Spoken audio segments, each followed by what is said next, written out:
The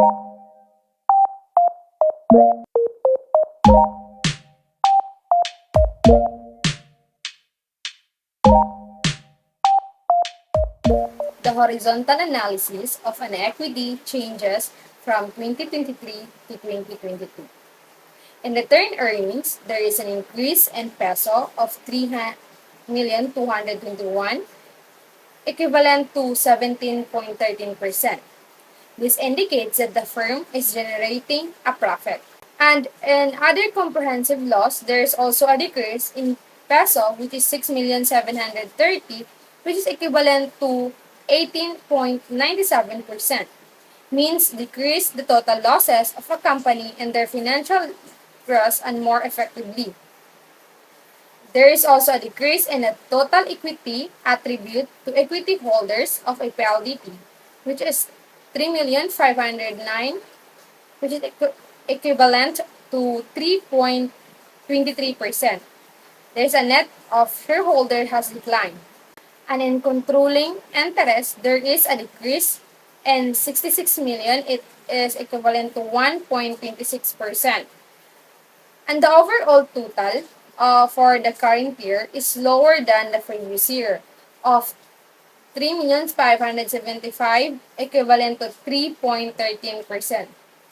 Decrease in total equity can be sign of financial challenges or strategic decision by the company, such as significant investment or restructuring.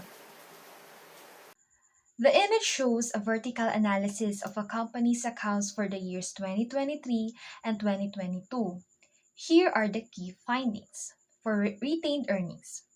Retained earnings increased by 19.95% in 2023 compared to 16.50% in 2022. This indicates that the company has been profitable and has retained a larger portion of its earnings in 2023. Now for the other comprehensive loss. In the other comprehensive loss, the it decreased by a negative 38.24% by year 2023 compared to and the negative 31.14% in 2022. This suggests that the company experienced a smaller loss from other comprehensive items in 2023. Next is for the total equity attributable to equity holders. This account increased by a 95.32% in 2023 compared to the 95% in 2022.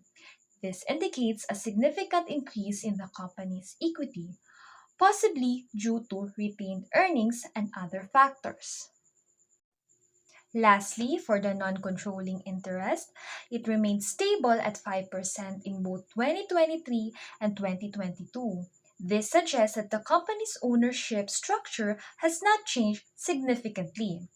Overall, the analysis shows a positive trend in the company's financial performance with significant increases in retained earnings and total equity attributable to equity holders.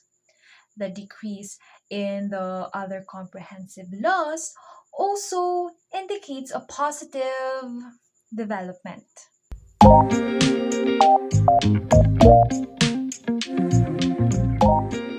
The price to earnings ratio decreases from 0.48 in 2022 to 0.19 in 2023.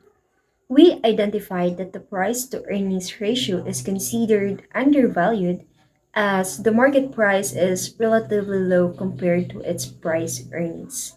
Therefore, in 2023, the investors are willing to pay 0.19 for every peso of earnings the PLDT company generates. The diluted earning per share in changes in equity from continuing and discontinuing operation. In the current year, there is a 122.19 that is from their net attributable to equity holders of a PLDT, which is 26,555 million, and the weighted average number of common shares outstanding for 216,56,000 share. And in 2022, there's only 48.26 diluted earning per share. The diluted earning per share, it gives investor a more realistic view of a company earnings performance by accounting for all potential.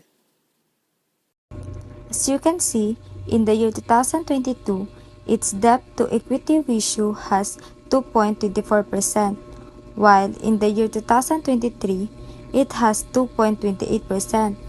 This shows that the company has a moderate level of debt compared to its equity, which is within reasonable range. Next, we have the return on equity. When it comes to return on equity, the result was efficient because the ratio increased by the year 2023. And that means that PLDT company is turning a large percentage of its equity figure into net income. Based on the consistent ratio for the years 2022 and 2023, we may conclude that the company is in a good financial condition. This shows that throughout time, a company's equity and assets have consistently correlated. A consistent financial structure is shown by a stable equity to asset ratio, which shows that the percentage of a company's assets financed by equity is relatively constant.